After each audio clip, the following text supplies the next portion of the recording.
اعوذ باللہ من الشیطان الرجیم بسم اللہ الرحمن الرحیم۔ السلام علیکم ناظرین، پیارے اسلامی بہن بھائیوں، کل سماعت کیے تھے سورہ الاخلاص، آج ہے سورہ الفلق۔ بسم اللہ الرحمن الرحیم۔ ایک بار درود پاک پڑھ لیں۔ اللہم صلی علی سیدنا شفیعنا نبینا حبیبنا مولانا محمد بارک وسلم، صلاۃ و سلام علیک سیدی یا رسول اللہ صلی اللہ تعالی علیہ وسلم۔ سورہ الفلق مدنی ہے، مدینہ شریف میں نازل ہے۔ بسم اللہ الرحمن الرحیم، اللہ کے نام سے شروع جو نہایت مہربان رحم والا۔ قل اعوذ برب الفلق من شر ما خلق ومن شر غاسق اذا وقب ومن شر النفاثات فی العقد۔ تم فرماؤ میں اس کی پناہ لیتا ہوں جو صبح کا پیدا کرنے والا ہے، اس کی سب مخلوق کے سر سے، اور اندھیری ڈالنے والے کے سر سے جب وہ ڈوبے، اور ان عورتوں کے سر سے جو گروہ میں پھونکتی ہیں۔ آگے اللہ تعالیٰ ارشاد فرماتا ہے وَمِن شَرِّ حَاسِدٍ إِذَا حَسَدَ، اور حسد والے کے سر سے جب وہ مجھ سے جلے۔ شان نزول، سورہ فلق مدنی ہے، اور ایک قول یہ ہے کہ مکی ہے، مطلب دو طرح کے قول ہیں، ایک قول یہ ہے کہ مدنی ہے اور ایک قول ہے کہ مکی ہے۔ والأول وأصح، اس صورت میں ایک رکوع، 5 آیتیں، 23 کلمے، 74 حرف ہیں۔ شان نزول، یہ سورت اور سورۃ الناس جو اس کے بعد ہے، یہ اس وقت نازل ہوئی جب کہ لبید بن عاصم یہودی اور اس کی بیٹیوں نے حضور سید عالم صلی اللہ تعالی علیہ وسلم پر جادو کیا۔ یہ سورہ کب نازل ہوئی دونوں؟ جب وہ دونوں لبید بن عاصم یہودی اور اس کی بیٹیوں نے مل کر پیارے آقا صلی اللہ علیہ وسلم پر جادو کیا۔ تو جادو کا انکار نہیں کر سکتے، جادو ہوتا ہے۔ اور حضور کے جسم مبارک اور آجائے ظاہرہ پر اس کا اثر ہوا۔ جب جادو کیے نا تو ان کے جسم طاہر پر مطلب اس کا اثر بھی ہوا۔ جادو مطلب کچھ ٹوکتا ہوتا ہے، تمہارے نام سے کچھ کر دیے، تمہارے نام پہ کچھ کر دیے، اسی کو ہاں اس کا اثر ہوا۔ قلب و عقل و اعتقاد پر کچھ اثر نہ ہوا، مطلب عقل پر، قلب پر اس کا کچھ اعتقاد اثر نہ ہوا۔ چند روز کے بعد جبرائیل آئے اور انہوں نے عرض کیا کہ ایک یہودی نے آپ پر جادو کیا۔ حضرت جبرائیل علیہ السلام آئے اور آقا صلی اللہ علیہ وسلم سے فرمائے کہ آپ پر ایک یہودی نے جادو کیا، اور جادو کا جو کچھ سامان ہے وہ فلاں کنویں میں ایک پتھر کے نیچے داب دیا ہے۔ مطلب جیسے تمہارے نام کا کچھ لے کے اور کچھ ایسا ٹوکتا رہے گا، وہ لے کے اور پھر تمہارے نام کا کسی کنویں کے یا کسی ادھر ادھر لے جا کے تمہارے نام پتھر کے نیچے داب دیا ہے، تو اس سے اس کا اثر ہوتا ہے۔ حضور سید عالم صلی اللہ تعالی علیہ وسلم نے علی مرتضیٰ رضی اللہ تعالی عنہ کو بھیجا۔ انہوں نے کنویں کا پانی نکالنے کے بعد پتھر اٹھایا، اس کے نیچے سے کھجور کے گابھے کی تھیلی برآمد ہوئی۔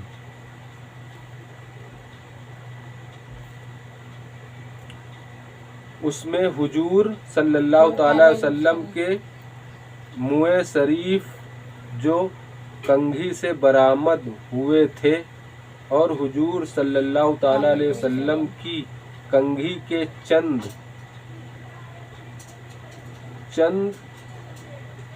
دندانے اور ایک ڈورا یا کمان کا چھلا جس میں 11 گریں لگی تھی اور ایک موم کا پتلا جس میں 11 سوئیاں چبھی تھی۔ آقا صلی اللہ علیہ وسلم کا بال مبارک، وہی منہ مبارک بال کو ہی کہتے وہ تھا، اور کچھ کنگھی کے تھے، اس کے دانے کنگھی کے توڑ کے، اور ڈورا تھا اور چھلا تھا، اور ایک پتلا بھی بنائی تھی، موم کا پتلا، اور اس میں سوئیاں چبھوئی تھی، 11 سوئیاں۔ یہ سب سامان پتھر کے نیچے سے نکلا۔ جب حضرت علی رضی اللہ تعالیٰ عنہ نے پورا پانی نکالا اور پتھر اٹھایا تو اس کے اندر سے یہ سب چیزیں باہر آئی اور حضور کی خدمت میں حاضر کیا گیا۔ اللہ تعالیٰ نے یہ دونوں صورتیں نازل فرمائی اور دونوں صورتوں میں 11 آیت ہیں، دونوں میں 5 سورہ فلق میں ہر ایک آیت کے پڑھنے کے ساتھ ایک 11 کھلتی، ایک گرہ کھلتی جاتی تھی۔ مطلب گرہ مطلب جو ٹوکٹا کی تھی، وہ جادو کی تھی نا، وہ ایک آیت پڑھتے تو وہ ایک گرہ کھل جاتی۔ مطلب جیسے منہ مبارک کا تھا یا جتنے بھی تھے، اس نے 11 چیز کی تھی نا، تو جب ایک پڑھتے قل اعوذ برب الفلق تو ایک گرہ کھل جاتی، ایسے ہی ایک گرہ کھل جاتی تھی، یہاں تک کہ سب گرہیں کھل گئیں اور حضور صلی اللہ تعالی علیہ وسلم بالکل تندرست ہو گئے۔ ماشاء اللہ، سبحان اللہ۔ مسئلہ تعویذ اور عمل جس میں کوئی کلمہ کفریہ صرف کا نہ ہو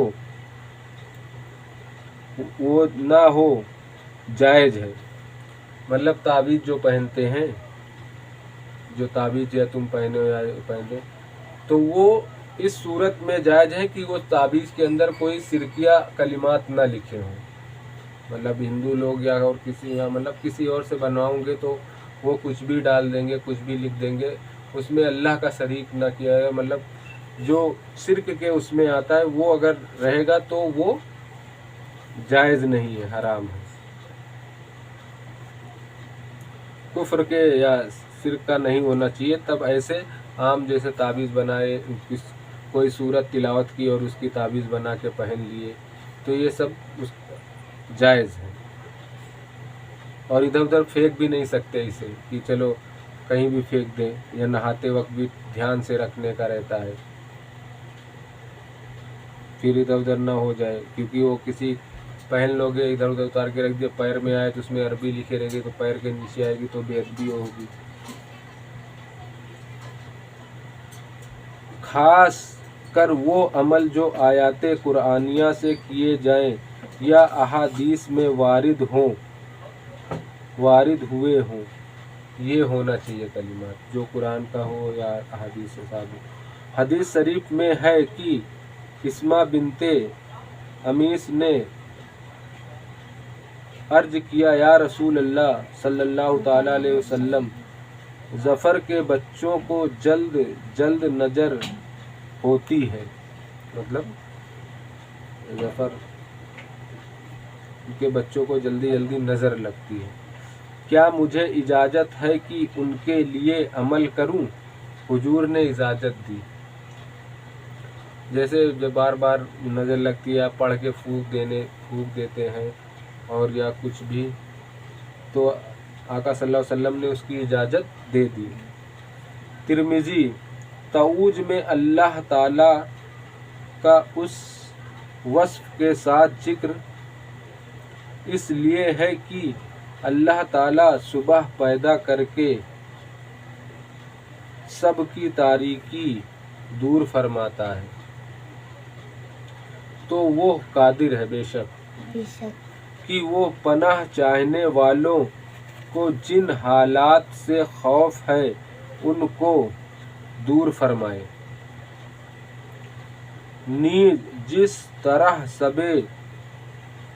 شب تار میں آدمی طلوع صبح کا انتظار کرتا ہے، ایسا ہی خائف امن و راحت کا منتظر رہتا ہے۔ علاوہ بری صبح اہل ادتر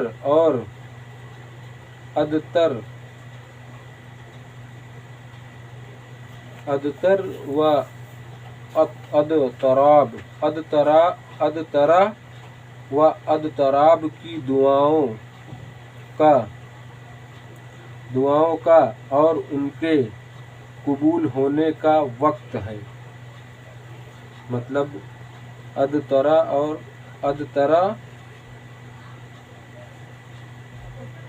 و اضطراب کی دعاؤں کا اور ان کے قبول ہونے کا وقت ہے، تو مراد یہ ہے کہ جس وقت ارباب قرب و غم کی کشائش دی جاتی ہے اور دعائیں قبول کی جاتی ہیں، میں اس وقت کے پیدا کرنے والے کی پناہ چاہتا ہوں۔ ایک قول یہ بھی ہے کہ فلک جہنم میں ایک وادی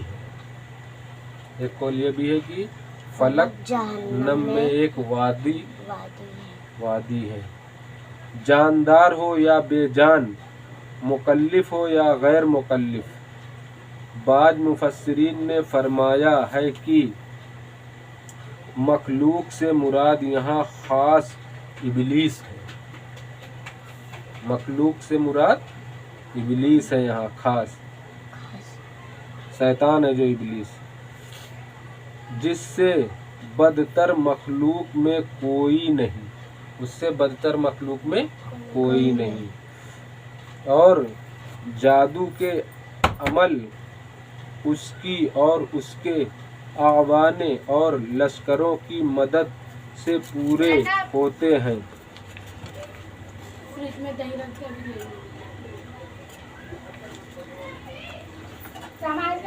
صدق اللہ العظیم۔